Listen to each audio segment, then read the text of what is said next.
नमस्कार साथियों, कुरुक्षेत्र की जनता के लिए एक आज हम लाइव रिपोर्ट लेकर आए हैं। हम पहुंचे हैं आज कुरुक्षेत्र नर्सिंग होम में, जिसकी फैसिलिटी और यहाँ के जो डायरेक्टर हैं डॉक्टर सुभाष गर्ग जी, उनसे हम मुलाकात करेंगे और जानकारी लेंगे कि उनके हॉस्पिटल में क्या क्या फैसिलिटी अपने कस्टमर के लिए यहाँ पर मौजूद है और किन किन बीमारियों का यहाँ पर इलाज किया जाता है। साथियों, हम जो तस्वीरें अभी लाइव आपको दिखा रहे हैं, यहाँ पर कुरुक्षेत्र नर्सिंग होम की दिखा रहे हैं, जो कि कुरुक्षेत्र पिपली रोड पर पड़ता है। साथियों, आप भी अपने इलाज के लिए यहाँ पर संपर्क कर सकते हैं। आज हम हर एक चीज़ से अवगत कराएंगे कि क्या क्या फैसिलिटी इस हॉस्पिटल में दी गई है और पेशेंट को किन किन बीमारियों का यहाँ पर इलाज मिलता है। तो मुलाकात करते हैं शांति रिपोर्टर के साथ। साथियों, कुरुक्षेत्र भूमि न्यूज को ज़्यादा से ज़्यादा लाइक और सब्सक्राइब करें। भूमि न्यूज में मैं शांति रिपोर्टर सभी का हार्दिक स्वागत करती हूं और कुरुक्षेत्र भूमि न्यूज की टीम आज पहुंची है Kurukshetra nursing home super speciality hospital Pipli road Kurukshetra में। और आज हमारे साथ लाइव और ख़ास मुलाकात में हैं डायरेक्टर डॉक्टर सुभाष चंद्र गर्ग जी। आइए सर से लाइव मुलाकात करके हम जानते हैं कि सर ने अपनी डिग्रीज़ कहाँ से ली, कब से इस हॉस्पिटल लाइन में पेशेंट्स का इलाज कर रहे हैं, क्या क्या फैसिलिटीज़ सर के हॉस्पिटल में अवेलेबल हैं, और गरीब लोग जो आर्थिक रूप से कमज़ोर होते हैं उनके इलाज की यहाँ पर क्या व्यवस्था है और किस चीज़ में स्पेशलाइजेशन है हॉस्पिटल का या डॉक्टर साहब का। आइए इन्हीं सभी बिंदुओं पर प्रकाश डालते हुए सर से जानकारी लेते हैं। कुरुक्षेत्र भूमि न्यूज़ में आपका स्वागत है सर। धन्यवाद जी। हाँ जी। मैं डॉक्टर सुभाष गर्ग, और जैसे आपने पूछा कि आपकी डिग्री कहाँ से हुई, मैंने MBBS government medical college Patiala से किया और MD मैंने PGI चंडीगढ़ से की। हम पति पत्नी दोनों, मेरी वाइफ डेंटिस्ट है और उन्होंने अपनी डिग्री जो है डेंटल कॉलेज अमृतसर से की। तो हम दोनों पति पत्नी 1986 में यहाँ आए थे और लगभग 35 साल हो गए हैं हमें आए हुए।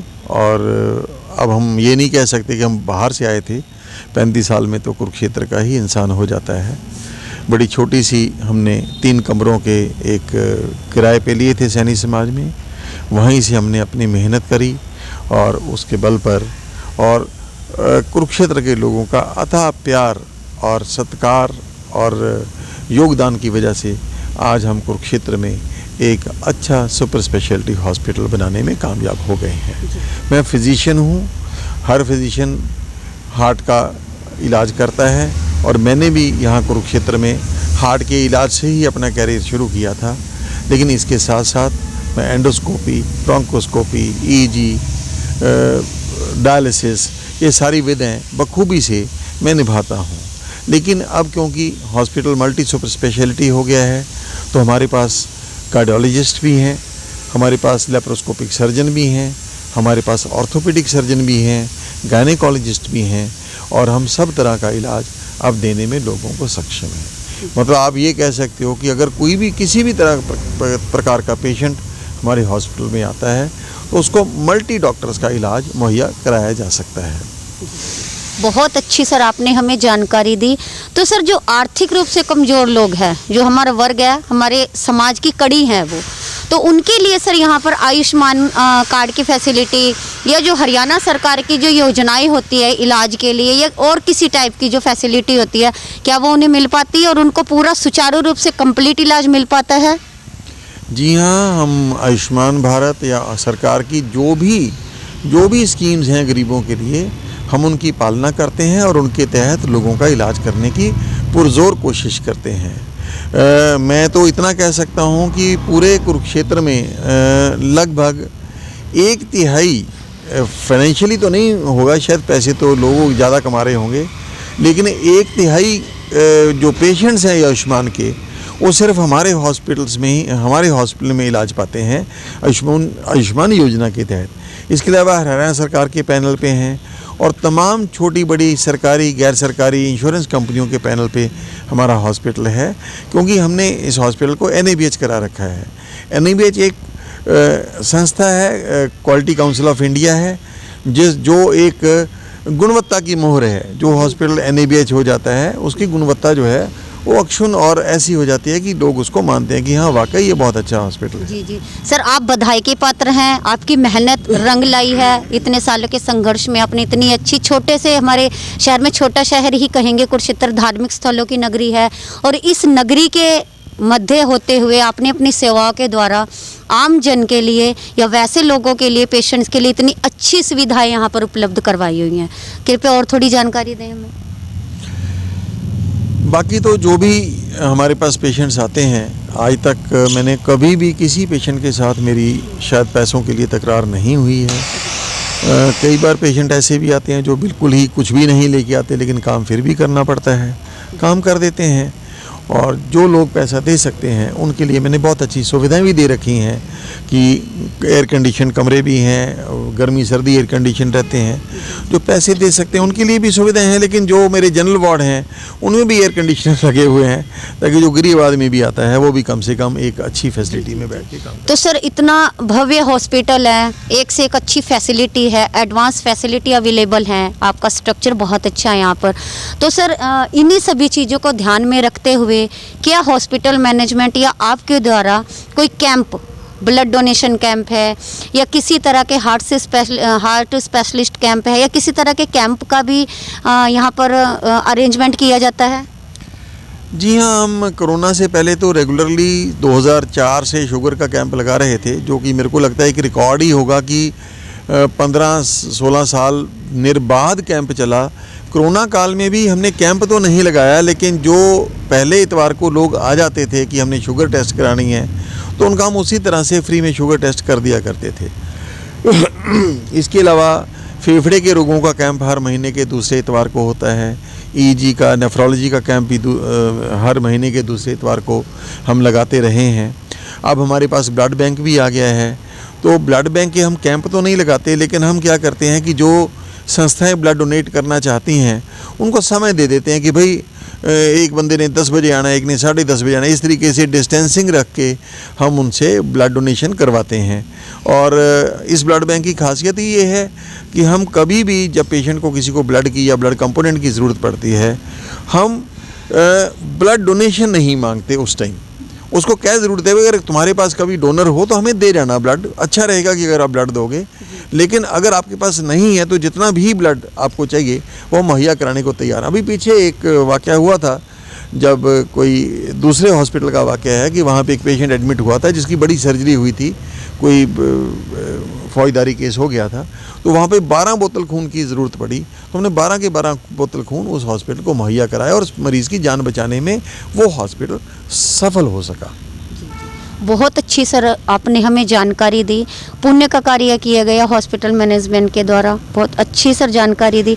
तो सर, जिस तरह से आप कार्डियोलॉजिस्ट हैं, हृदय रोग विशेषज्ञ हैं, तो थोड़ा सा हमारे चैनल के माध्यम से प्लीज़ व्यूवर्स को बताएं कि जिस तरह से अगर हार्ट प्रॉब्लम कोई किसी व्यक्ति को अगर होने जा रही है, तो खान पान, जो हमारा लाइफस्टाइल है या जो हमारी ईटिंग हैबिट्स हैं, क्या इनका रोल भी रहता है इस चीज़ के लिए? हमेशा रहता है, बिल्कुल रहता है। स्मोकिंग करोगे हृदय रोग जल्दी होएगा, शराब पियोगे, ज़्यादा पियोगे, हृदय रोग जल्दी हो जाएगा। सेडेंटरी लाइफस्टाइल चलोगे, व्यायाम नहीं करोगे, सैर नहीं करोगे, हृदय रोग होने की संभावनाएं बढ़ जाती हैं। तो इसलिए हमें अच्छा भोजन, सात्विक भोजन और ज़्यादातर फल, सब्जियां, घी से रहित, तली हुई चीज़ों से रहित भोजन करना चाहिए। और अच्छा एक नियमित योगा करना चाहिए, नियमित सैर करनी चाहिए, नियमित व्यायाम करना चाहिए, ताकि हम कहते हैं कि आप भागो हृदय रोग पीछे छूट जाएगा। तो इसलिए भागना, दौड़ना, चलना फिरना, यही एक अच्छा लाइफस्टाइल है और ये काफ़ी हद तक फ़ायदा करता है लोगों को, जिससे हृदय रोग को पीछे छोड़ सकते हैं। बाकी जो कुछ प्रॉब्लम्स हैं, जैसे जेनेटिक है, मान लो किसी एक घर में 4-5 लोग हैं ऑलरेडी जिनको हृदय रोग है, उनका बेस्ट तरीका ये होता है कि वो अपना चेकअप बार बार करवाते रहें। साल में एक बार चेकअप करवा लिया, ताकि उनकी बीमारी को अर्ली पकड़ा जा सके। और अर्ली अगर बीमारी पकड़ी गई तो उसका अर्ली इलाज भी संभव हो सकता है और जान बच सकती है। अब जेनेटिक्स को तो हम बदल नहीं सकते, लेकिन फिर भी अगर हम विजिलेंट रहें, अगर हम सजग रहें, तो फिर हम इस बीमारी से बड़ी आसानी से लड़ सकते हैं। बहुत अच्छी सर ने हमें जानकारी दी हमारे चैनल के माध्यम से। तो सर कुरुक्षेत्र भूमि न्यूज़ चैनल आज आपके मध्य आया, हॉस्पिटल को विजिट किया, यहाँ की फैसिलिटीज़ को हमने बहुत अच्छे बारीकी से जाना। तो सर आप हमारे चैनल के माध्यम से 72वें गणतंत्र दिवस की क्या शुभकामना देना चाहेंगे भारतीयों को? देखो, ऐसे मैं कविता लिखता हूँ, करता हूँ, और ये जो गणतंत्र दिवस है ये बिल्कुल विशेष गणतंत्र दिवस है। ये आम गणतंत्र दिवस नहीं है, क्योंकि हम अभी भी कोरोना काल से उबरने की चेष्टा कर रहे हैं। तो मैंने कुछ लाइनें लिखी थी, मैं वो आप सबकी नज़र करता हूँ, और नज़र करने से पहले मैं अपने तमाम कुरुक्षेत्र वासियों को, प्रदेश वासियों को और हिंदुस्तान वासियों को गणतंत्र दिवस की शुभकामनाएं देता हूँ। तो वो 4 लाइनें हैं। महामारी के काल में ये गणतंत्र दिवस विशेष, महामारी के काल में गणतंत्र दिवस विशेष, उल्लास हो तब कई गुना कोविड से जीते देश। जिस दिन कोविड से हम जीत जाएंगे उस दिन बहुत ज़्यादा उल्लास होगा।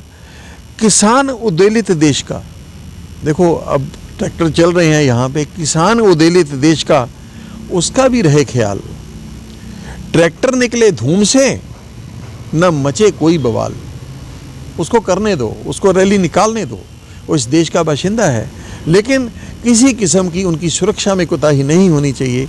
हमारे किसानों को पूरी सुरक्षा मिलनी चाहिए। आन बान इस देश की अक्षुण्ण रहे बेदाग, तिरंगे तले जलती रहे देशभक्ति की आग। मतभेद हजारों पाल लो, मतभेद कितने भी हों, आप में, हम में, किसी में मतभेद हजारों पाल लो, मन भेद नहीं हो एक, लड़े मरे कटे आपस में, देश हित में पर हम सब एक। धन्यवाद। बहुत बहुत अच्छी सर आपने हमें जानकारी दी। डॉक्टर साहब, डॉक्टर होने के नाते पेशेंट्स का इलाज करते हैं, इसके साथ साथ एक बहुत अच्छे कवि भी हैं जिन्होंने इस कविता के माध्यम से सभी बिंदुओं को छू लिया। चाहे वो किसान हो, चाहे हमारा देश हो, चाहे वो कोरोना हो, हर एक चीज़ को सर ने एक ही कड़ी में बांध लिया, और इन चीज़ों के लिए सर हमारे बधाई के पात्र हैं। तो बनी रहिए कुरुक्षेत्र भूमि न्यूज़ में रिपोर्टर शांति और कैमरा पर्सन अंकित के साथ। आगे भी हम आपको लाइव और ख़ास मुलाकात में अनुभवी और सम्मिलित वेशभूषा और सम्मिलित जो एक छवि होती है उनसे ओतप्रोत आपको जानकारी हम प्रोवाइड करते रहेंगे। धन्यवाद।